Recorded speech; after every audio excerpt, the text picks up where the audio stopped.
Well, how would you like to travel around the world and have a business on the web? The internet, so no matter where you're going, you have your business, and you could be in Morocco or Tanzania or Hawaii or even Scranton and still have your business. Now, this is what this guy did, but mostly what he also does is teach you how to learn another language easily. He said, gosh, and I'm struggling trying to learn Mandarin. So when I saw this, man, I'm getting this thing. Because he said, like a little kid, when they learn a language, man, they're not looking up a book and saying how to pronounce this part of the word and that part of the word and everything. Man, they just hear somebody say it and they repeat it. So how to have fun learning a language like that and get those eyeballs out of the way and just have your brain and ears, absorb it like a kid does, and learn a language. And we make it so complicated. When he was talking about this, I think about how golf, when I was trying to hit a good golf ball, I said, keep this arm straight and think of this and think. And when I'm thinking all those things, I can't just hit the ball. Because I'm thinking about everything else. So language is the same way. And he's a delightful fellow. What you got to do is go to his website and watch the video because it is so funny. This guy should be a comedian and not someone who teaches you how to do language. And he's on the internet, doing it on the internet. And he's making all this money on the internet, so he'll show you how to do that no matter where you are in the world. Now, wouldn't that be a life? Watch this. Well, a dose of ness.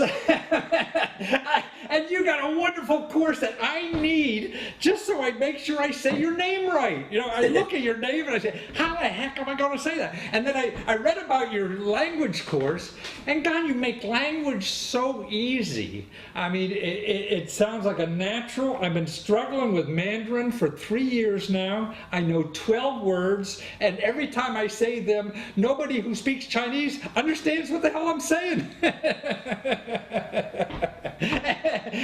And I don't know how a young guy like you could solve that problem when we have all these PhDs all over the goddamn world trying to do this, and you make it fun, man. I look at your stuff and I just want to just get up and dance and learn. Yeah. So where did this come from? Where in your soul? Because you obviously are pouring your soul out in this. Does this idea or this need to help people with language come from? Well, I've always had a kind of knack for language, and I've always kind of asked the question, why was it easier for me than it was for other people? And I always had a kind of intuition is because I focused a lot more on pronunciation and mimicry and sound. And I would tell this to people when they would try as well, but then it was also difficult for them to hear a Chinese sound and then mimic it. So I did more research and did kind of stuff. I had an epiphany one day that you can actually teach that skill to other people. Teach that skill to hear a foreign language sound and then create it with your mouth. So I applied techniques I learned from being a musician my whole life to the teaching of sound of a language. And because it's all musical and because at the end of the day we're doing this for fun, I always try to, inject as much personality and good time having into the whole process. So it's good stuff, and that's basically what I focus on. Well, I mean, when you say that, and I think I mentioned it earlier, it's sort of like we complicate things as intelligent humans. Like when I got to try to hit a golf ball, keep this straight, bend this, put your weight here, do that, and I forget about just hitting the goddamn thing. Right? Exactly. Yeah. So with language, you're saying that, and when you have these raps and things like that, when you do that and you feel that rhythm, man, it's just as the name of your course is all about flow. It just happens. It's a natural process if you let your naturalness come out, but because we think we're so smart. Exactly, yeah. That's the problem. People overthink language way too much. And I think the main problem is because we have our eyeballs, and our eyeballs always get in the way. At the end of the day, when you talk to somebody, you're not talking with your eyeballs, you're talking with your ears and your mouth. So if you close those, don't read anything, don't write anything, don't think, don't conjugate verbs in your head, don't do prepositions. Just mimic people. If a Chinese guy points to something and he says 苹果, and he's pointing to an apple, Yeah. and you say pinguo next time you want an apple. Like, Yeah, right. it's not hard. Yeah. So all we're doing is just focusing on getting you to say pinguo a little bit better. Right. You know, And getting I you to guess say that's- apple a little bit better. That's why kids learn so easy because they Yeah. don't have all that bullshit in their head already. Yeah, they don't have bullshit. They're not reading. You don't walk into a room and see a 2-year-old with Oxford Dictionary. But like, Yeah, what's the first You know, it's not- syllable, the it is mimic. second syllable? Exactly. Dada, that's it.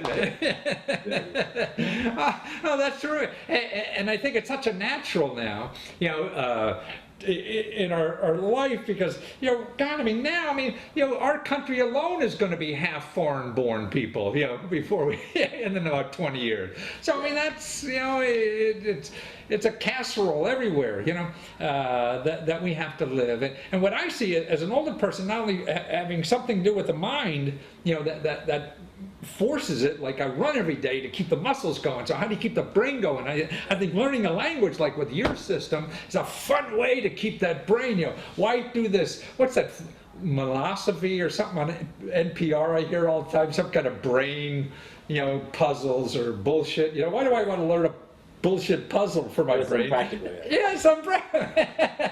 And I could get your course and learn some practical in a fun way. Yeah, that's the core of the message. Like you said, the world is becoming a casserole, and once again, people overcomplicate things and they focus on, okay, I have to learn these rules and these rules.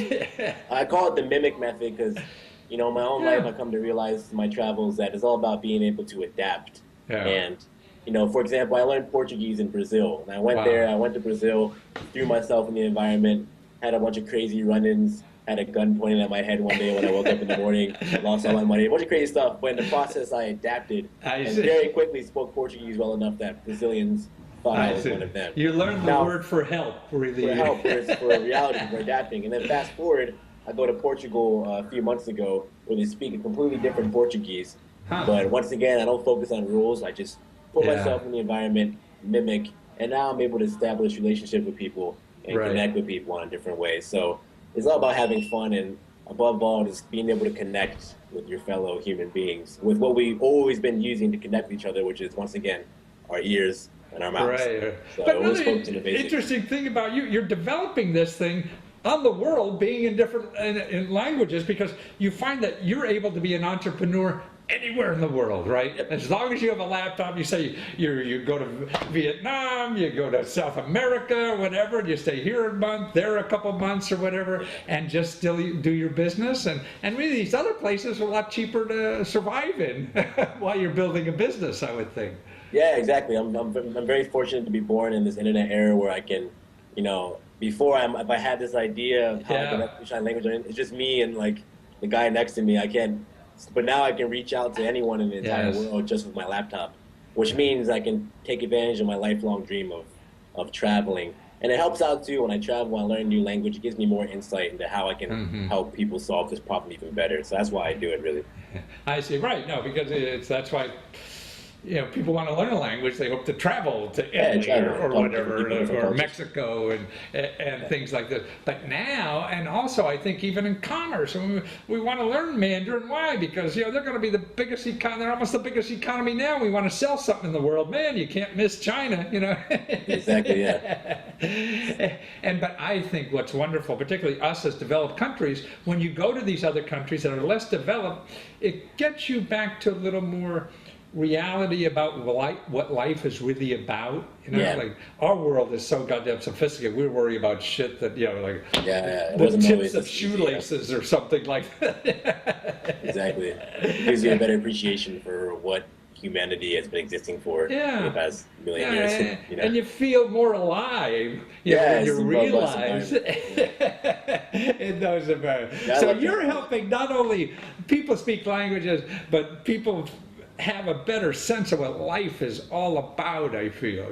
With you traveling around and understanding different cultures and trying to get us to be more natural in learning a language or speaking a language, and really that's understanding another culture, because it gives you an insight to yourself and, to me, a more meaningful life. Yeah, for me, I always focus, one of the things I seek out most is perspective. So you go to China. It's a very simple, stupid example. I was in Berlin last month, and I go to the ATM machine, or you walk into the building where the ATM machines are, and you know you walk into one and there's ATMs lined against the wall, Right. and they're all facing you, and you have to look over your shoulder to make sure no one's checking your thing. So I go to this ATM in Berlin, and all the ATMs are pulled out from the wall and turned around. So you have to go around. Oh, I and then see. The Nobody line behind you. is in the back, so there's no problem with people speaking. It's such a What? Duh. you know, but you take so many things for granted in whatever environment you're used to.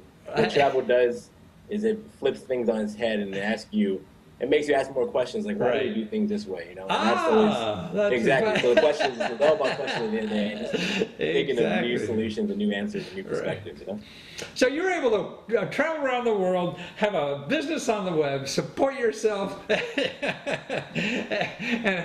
have a hell of a life and fun every day, it seems. And that's why people should at least watch your video, man, because you have so much fun trying to explain it to people. So you're on Kickstarter now, and that'll be there for a while. But even though you raised all your money, so you're building the product now, but really you go to your website, which is Mimic Method, MIMICMETHOD.com, and that will get you either the Kickstarter, see that, or the videos on your site, and your current programs you have. And actually the one you're working on now will be an enhancement, right, to what you have now. Yeah. Oh, that's wonderful. Well, you're a delight, and thank you so much for being there and sharing your joy with everybody else and encouraging us to learn more about what the hell other people in the world are doing. Exactly. Because that enriches all of us. So thank you so much. For sure. And I salute you. Take care. Take care.